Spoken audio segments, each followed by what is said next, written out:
kuko ngo hari igihe ubuzima bushobora guhinduka mu gihe tutari twiteze. Ushobora gukora cyane ariko ibihe ntibihinduka. Ushobora gusenga ariko igisubizo ntigihite kiza. Ushobora kurwara, ukora akazi, ukora amahwemo ariko ukabona biratinze.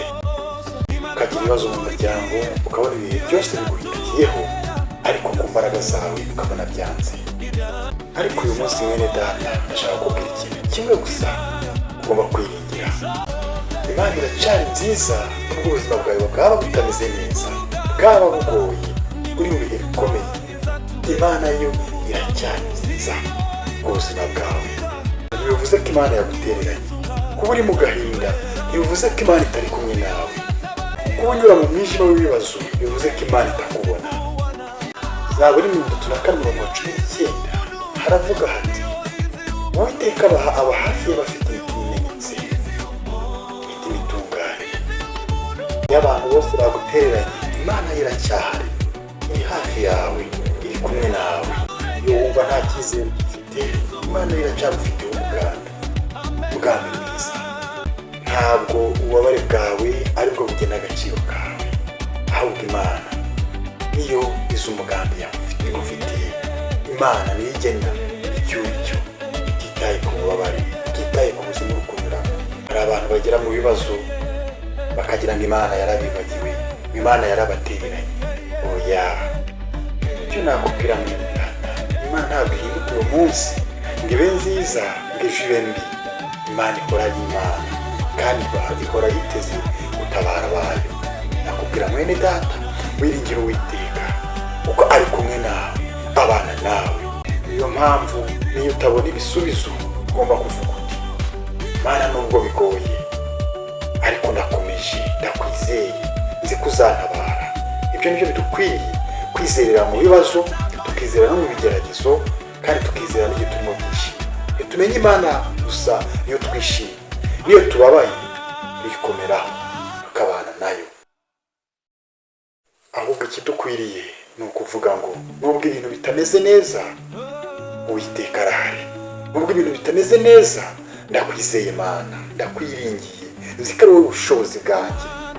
Ibyo nicyo kidukwiriye. Waba warasenze uvuga uti, Mana ntabara, nyereka inzira. Aho kubona inzira ibigeragezo bikakwisukaho, ntabwo ari uko Imana yakuretse.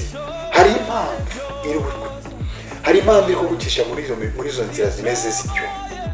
Hari igihe Imana ikurira ikintu ubona ko wakabonye, wayisabye. Ariko hari igihe Imana ikurinda gukingura urugi, izi ko imbere y'urwo rugi hirya yarwo hari ibibazo ushobora guhura nabyo, bityo ikabitinza ariko ugataka. Urimo urataka uvuga ngo yagutereranye. Oya, Imana igufiteho umugambi mwiza. Hari impamvu uri guca muri ibyo bigeragezo bimeze gutyo. Hari impamvu uri kubitindaho. Hari impamvu Imana irimo irabitinza kugira ngo ikurinde ibindi birenze ibyo ngibyo urimo. Aho gukomera usenge, wiringira Uwiteka. Gutinda ku gisubizo ntabwo bivuze ko wangwa n'Imana. Gutinda ku gisubizo ntabwo bivuze ko Imana itari kumwe nawe. Gutinda ku gisubizo ntabwo bivuze ko Imana yagutereranye. Aho gusenga hari impamvu. Data, nakubwira ko imbaraga zacu zidahagije ku buzima bwacu. Imbaraga zacu ntabwo zihagije ku nshuti zacu. Imbaraga zacu ntabwo zihagije, ahubwo z'Uwiteka nizo zihagije mu buryo bwayo, kandi ikabikora mu kwiyubahisha. Ahubwo senga uvuga uti, Mana nta kindi mfite usibye wowe niringiye gusa. Uzamura isengesho mu kwizera, uzamura isengesho uvuga uti, Mana ndakwiringiye, ni wowe gitangaza, ni wowe gitare gikomeye ushobora kunkura aha hantu. Uyiringire, uyisenge, wihangane mu kigeragezo. Iyo uyisenze niho hantu ugera ahantu ubuzima bwawe cyangwa se imbaraga zawe zirangirira, Imana igakomerezaho ikagutabara. Senga Imana, uyiringire, izagushoboza. Imana niyo mbaraga zacu, niho ubushobozi buri.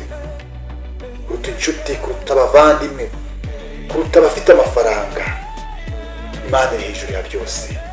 Mu mbaraga zayo, mu bushobozi bwayo ku buzima bwacu. Nubwo ubuzima bugoye, komeza guhimbaza Imana. Nubwo ubuzima bubona buri kuguhekenya,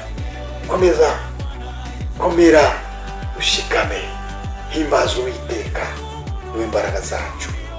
Buri mu bikomeye ukavuga uti Imana ndacyaguhimbaza nubwo bimeze gutya.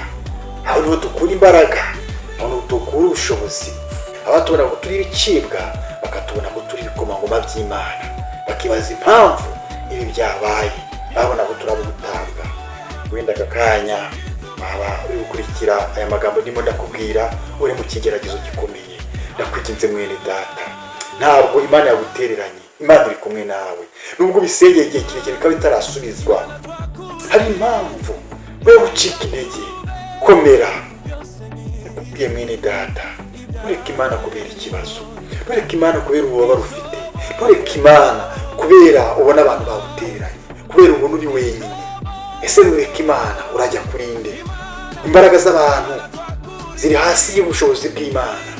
Uriringira nde? Urareka Imana wiringire nde? Iringira Imana yonyine. Nizo mbaraga niho dukura ubushobozi, kuko ubuzima bwawe ntabwo burangirira ku kigeragezo. Ubuzima bwawe ntabwo bushobora kubuzwa n'icyo kigeragezo, ahubwo icyo twiringira imbaraga z'Uwiteka. Bakundwa mu nkuru, ikintu ashaka umusigarana aya magambo y'inkomezi, amagambo aguhumuriza, amagambo agukomeza mu kigeragezo urimo kano kanya. Imana iracyari nziza nubwo ubuzima wumva bugoye. Imana iracyagufiteho umugambi nubwo ubona bicitse. Imana iracyagufiteho ubushobozi hejuru y'imbaraga z'umuntu zananiwe. Uwiteka abane nawe, aguhe kwiringira Imana, aho kuvuga uti Imana kuki ibintu bimbayeho, nubwo bimeze gutya ndacakwiringira Imana, nubwo ntabumva ariko ndakwizera Imana, nubwo nakubona aka kanya ni mu mubabaro ariko ndakwiringiye. Nubwo nanyura mu mwijima ndakomeza kwihangana, ndakomeza kugendana nawe. Ibyo nibyo bidukwiriye. Dufatanye isengesho. Mana Data twese uri mu ijuru, turagushimira kubw'ineza yawe, turagushimira kubw'imbaraga zawe. Ibidukwiriye ubiduhe, kandi n'ibikwiriye ko tunyuramo ubitunyuzemo, kandi uduhe n'imbaraga zo kubicamo. Dusaba abantu bari mu bibazo ubakomeze, ubahe imbaraga, ubahe kwiringira wowe. Ongera ibyiringiro mu muntu wari watangiye kwiheba, umuntu watangiye kumva ko utari kumwe nawe. Umuhe imbaraga, ufashe gukomeza gukomera, ufashe gukomeza kukwiringira, ufashe gukomeza gutegereza ubutabazi bwawe. Turakwiringiye kuko ugifite imbaraga kuri twebwe. Tubisabye mu izina rya Yesu wacu.